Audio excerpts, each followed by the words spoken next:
નમસ્કાર વિદ્યાર્થી મિત્રો, તો આપણે ચેપ્ટર નંબર 2 એકમો અને માપ એની આપણે શરૂઆત કરી ચૂક્યા છીએ।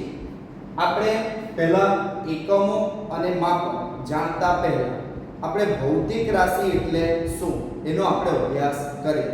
તો વ્યવહારમાં બનતી ઘટનાઓ પૈકી કેટલીક ઘટનાઓ કુદરતી હતી અને કેટલીક ઘટનાઓ માનવ સર્જિત હતી।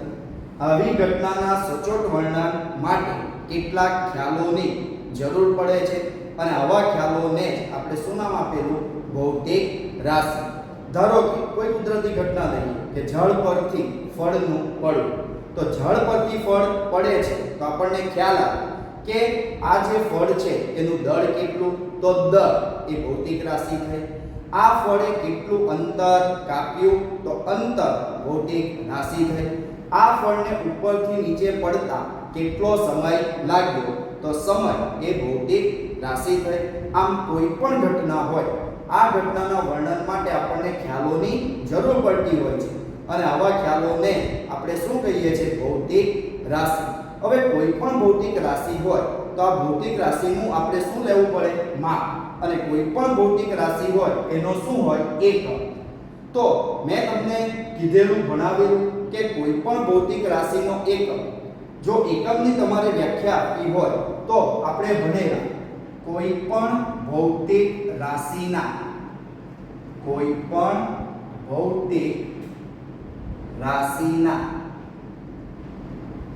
પ્રમાણિત માપનું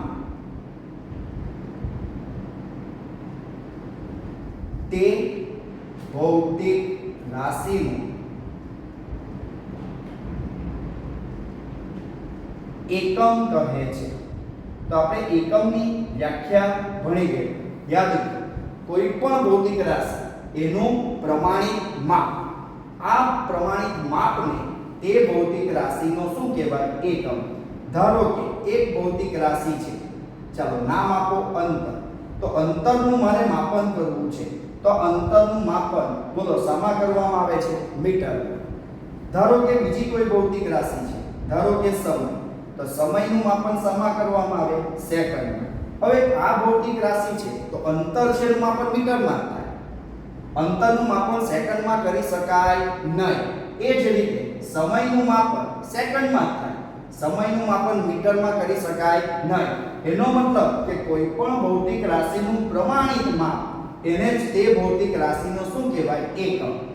અને આપણે ભૌતિક રાશિનો એકમ માટે જુદી જુદી એકમ પદ્ધતિઓ વિશેનો પણ અભ્યાસ કરેલો, યાદ કરો। આ એકમ પદ્ધતિ હતી એફપીએસ, સીજીએસ, એમકેએસ, એમકેએસએ અને છેલ્લી પદ્ધતિ હતી એસઆઈ પદ્ધતિ। તો જુદી જુદી પદ્ધતિમાં ભૌતિક રાશિનું માપન આપણે જુદા જુદા એકમમાં કર્યું હતું, બોલો એ આપણે જાણીએ। હવે આજે આપણે જાણવાનું છે કે કોઈ પણ ભૌતિક રાશિનું આપણે શું કરીએ? માપન। હવે આ માપન કરીએ તો આ માપનની મદદથી આપણને એક સંખ્યા મળે અને આ સંખ્યાને સાર્થક અંક તરીકે આપણે ઓળખીશું। તો આજની થિયરી છે સાર્થક અંકો એટલે શું અને સાર્થક અંકો નક્કી કરવા માટેના કેટલાક નિયમો છે। તો થિયરીની આપણે શરૂઆત કરીએ। તો થિયરીમાં ક્વેશ્ચન આવો છે, સાર્થક અંક એટલે શું? સાર્થક અંકો નક્કી કરવાના નિયમ જણાવો। તો સૌપ્રથમ આ સાર્થક અંક છે શું? બોલો આપણે જાણીએ। અને આ સાર્થક અંક કેવી રીતે નક્કી કરી શકાય? આ સાર્થક અંકો નક્કી કરવા માટેના કેટલાક શું હોય છે? નિયમ। તો સૌપ્રથમ આપણે સાર્થક અંક વિશે સમજીએ। તો સાર્થક અંક આપણને કેવી રીતે? તો કોઈ પણ ભૌતિક રાશિ હોય એ ભૌતિક રાશિનું આપણે શું કરીએ? માપન। હવે આ જે ભૌતિક રાશિનું આપણે માપન કરીએ છીએ આ માપનનું કંઈ પરિણામ કંઈ અવલોકન આપણે લેતા હોઈએ છીએ અને આ અવલોકનો પરથી એનું કંઈ પરિણામ મળતું હોય છે અને મળતું આ પરિણામ એક ચોક્કસ શું હોય છે સંખ્યા અને આ સંખ્યામાં કેટલાક વિશ્વસનીય મૂલ્યો હોય અને કેટલાક અવિશ્વસનીય મૂલ્યો હોય તો આવા વિશ્વસનીય મૂલ્યો અને અવિશ્વસનીય મૂલ્યોની મદદથી એક અંક મળે છે અને આ અંકને સામાન્ય રીતે સાર્થક અંક તરીકે ઓળખવામાં આવે છે તો હવે આપણે વ્યવસ્થિત સમજીએ કે ભાઈ આ સાર્થક અંક છે શું તો કોઈ ભૌતિક રાશિ કોઈ ભૌતિક રાશિ ના માપનું પરિણામ એક સંખ્યા હોય છે આ સંખ્યા ના કેટલાક અંકો વિશ્વસનીય હોય છે અને તેમાં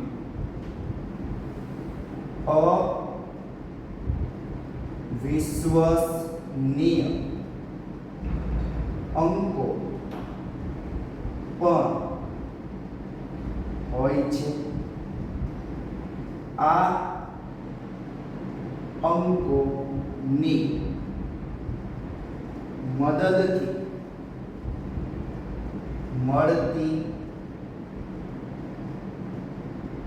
મળતી સંખ્યા ના અંકને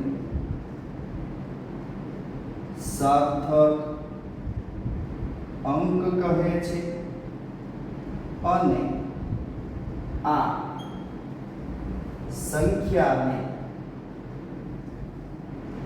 સાર્થક સંખ્યા કહે છે તો સમજ્યા કે ભાઈ કોઈ ભૌતિક રાશિ એનું આપણે શું કરીએ માપન આ માપનનું કંઈ શું મળે છે આપણને પરિણામ અને આ પરિણામ એક સંખ્યા હોય છે હવે આ સંખ્યા કેટલાક અંકો વિશ્વસનીય હોય છે અને તેમાં કેટલાક અવિશ્વસનીય અંકો પણ હોય છે આ અંકોની મદદથી મળતી સંખ્યાના જે અંક છે એ અંકને સાર્થક અંક તરીકે ઓળખવામાં આવે છે અને આ સંખ્યાને સાર્થક સંખ્યા તરીકે ઓળખવામાં આવે છે ધારો સમજ તો આપણે કોઈ ભૌતિક રાશિ ધારો કે માની લો અંતર છે આ અંતરનું આપણે માપન કરીએ તો આ અંતરનું માપન ધારો કે મને મળે છે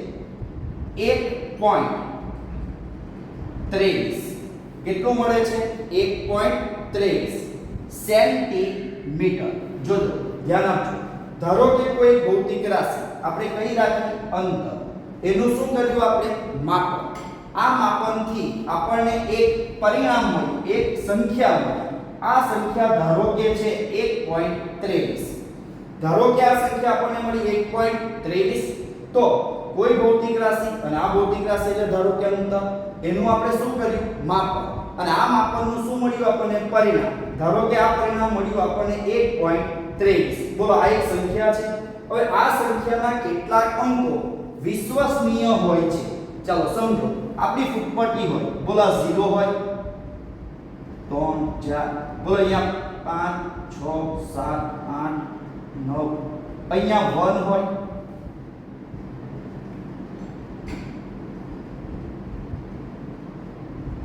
અહીંયા 2 હોય તો આ એક કાપો ચાલો એક કાપો આપણું 0.1 માપે આ 0.2 0.3 0.4 0.5 0.6 0.7 0.8 0.9 અને 1 તો અહીંયા એક વિભાગ છે એ વિભાગ 0.1 સેન્ટીમીટર જેટલું માપે છે હવે ધારો કે આ 1 સેન્ટીમીટર તો આ બનશે 1.8 આ બનશે 1.2 અને 1. આ બનશે 1.3.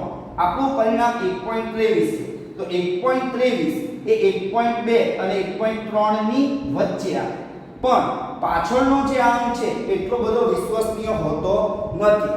તો આનું આપણે જો માપન કરીએ અને એમાં જો વિશ્વસનીય અંક શોધીએ તો એ 1 છે અને આ બીજો છે. તો આ બે અંકો એ કેવા હોય છે?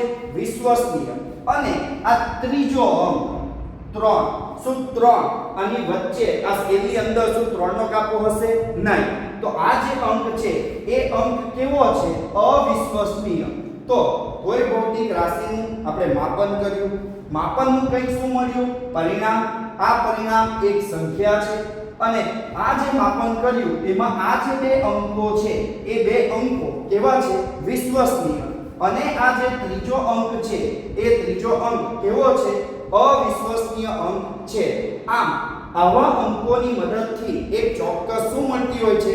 સંખ્યા. અને આ સંખ્યાને આપણે સાર્થક અંક તરીકે ઓળખવામાં આવે છે. હવે આની અંદર જો આપણે ગણીએ તો સાર્થક અંકો ટોટલ 3 મળશે. બોલાય 1, 2 અને 3. અને આ 3 અંકો પૈકી વિશ્વસનીય અંક બોલો એ 2 છે. જ્યારે અવિશ્વસનીય અંક 1 છે. કે આ બે બોલો આપણે સ્કેલની મદદથી પરફેક્ટ માપી શકીએ છીએ. તેથી આ બનશે આપણો વિશ્વસનીય અંક. જ્યારે આ 3 છે અને 3 એ સ્કેલની મદદથી માપી શકાતો નથી. બોલો આપણે અંદાજિત ગણ્યો છે. તો આ જે અંક છે એ બનશે અવિશ્વસનીય. આમ વિશ્વસનીય અને અવિશ્વસનીય અંકની મદદથી એક સંખ્યા મળે છે અને આ સંખ્યાને સાર્થક સંખ્યા તરીકે ઓળખવામાં આવે છે. અને એની અંદર રહેલા અંકોને સાર્થક અંકો તરીકે ઓળખવામાં આવે છે. તો આ ચર્ચા થઈ સાર્થક અંકની. તો ફરી પાછા એક વખત કે કોઈ પણ ભૌતિક રાશિનું આપણે માપન કરીએ, આ માપન એનું કંઈક પરિણામ હોય અને આ પરિણામ એક ચોક્કસ સંખ્યા હોય છે. આ સંખ્યાના કેટલાક અંકો અહીંયા આપણે ઉદાહરણ લીધું તેમાં 1 અને 2. તો કેટલાક અંકો કેવા હોય છે? વિશ્વસનીય. તો આ સંખ્યામાં વિશ્વસનીય અંક આ 2 હતા અને કેટલાક અંકો કેવા હોય છે? અવિશ્વસનીય. જે આ 3 હતો એ કેવો હતો? અવિશ્વસનીય. આની મદદથી એક સંખ્યા મળે અને આ સંખ્યાને સાર્થક સંખ્યા તરીકે ઓળખવામાં આવે છે અને એની અંદર રહેલા અંકને સાર્થક અંકો તરીકે ઓળખવામાં આવે છે. તો આ આપણી ચર્ચા થઈ સાર્થક અંકોની. હવે આગળ જોઈએ આપણે કે સાર્થક અંકો નક્કી કરવાના કેટલાક નિયમો. તો સાર્થક અંકો નક્કી કરવાના નિયમો છે. તો પહેલો નિયમ આપણે જોઈએ તો બધા જ શૂન્યેતર અંકો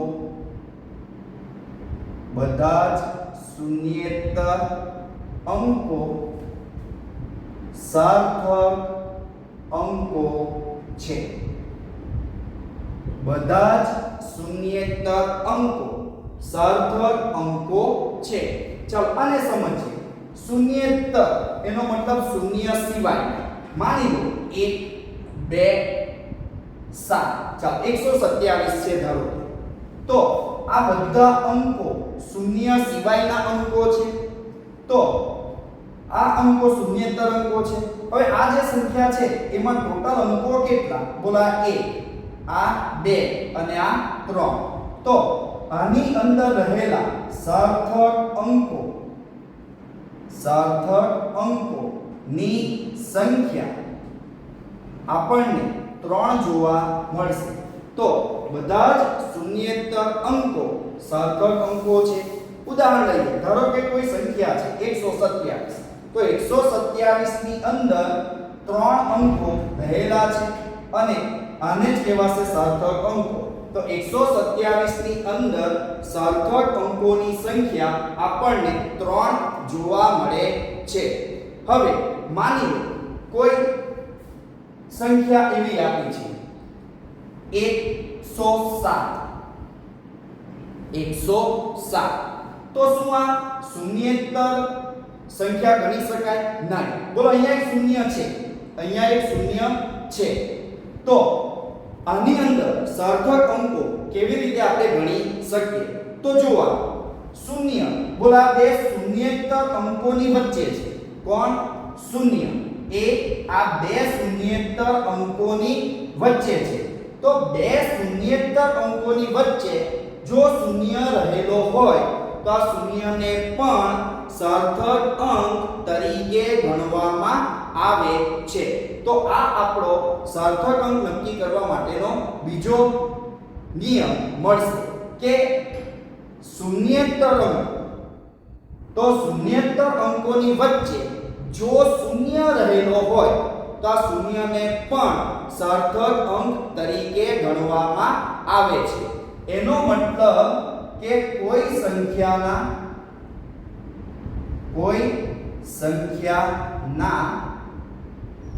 પ્રથમ અંક અને અંતિમ અંક વચ્ચે શૂન્ય રહેલો હોય તો તેને પણ સાર્થક અંક તરીકે ગણવામાં આવે છે. ચાલો, તો કોઈ સંખ્યા છે, ઉદાહરણ લીધું આપણે, ધારો કે 107, એનો પ્રથમ અંક અને અંતિમ અંક ની વચ્ચે જો શૂન્ય હોય તો તેને એટલે કોને? શૂન્યને પણ સાર્થક અંક તરીકે લેવામાં આવે. તો 107 ની અંદર આપણે સાર્થક અંકની સંખ્યા ગણીએ તો આ સાર્થક અંકની સંખ્યા મળશે, બોલો આ 1, આ 2 અને આ 3. તો આની અંદર સાર્થક અંકની સંખ્યા મળશે 3. માની લો બીજું કોઈ ઉદાહરણ લો.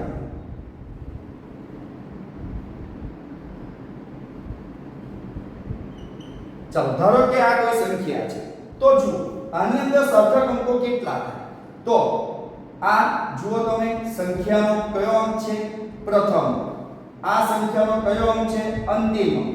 તો એની વચ્ચે રહેલા શૂન્યો પણ સાર્થક અંક તરીકે ગણવામાં આવે છે. એનો મતલબ કે આ શૂન્ય પણ સાર્થક અંક છે અને આ શૂન્ય પણ સાર્થક અંક છે. તો આની અંદર રહેલા સાર્થક અંકની સંખ્યા ગણીએ તો આ 1, 2, 3, 4, 5, 6. તો આની અંદર સાર્થક અંક ની સંખ્યા આપણને જોવા મળશે 6.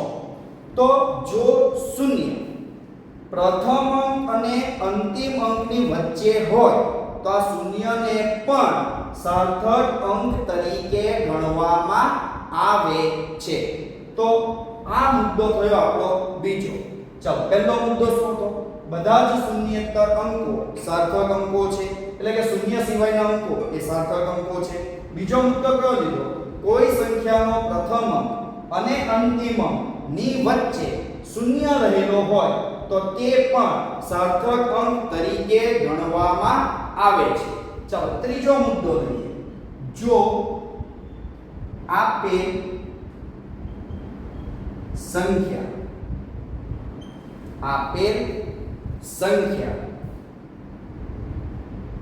માં શૂન્ય આગળ અથવા પાછળ રહેલા હોય તો તેને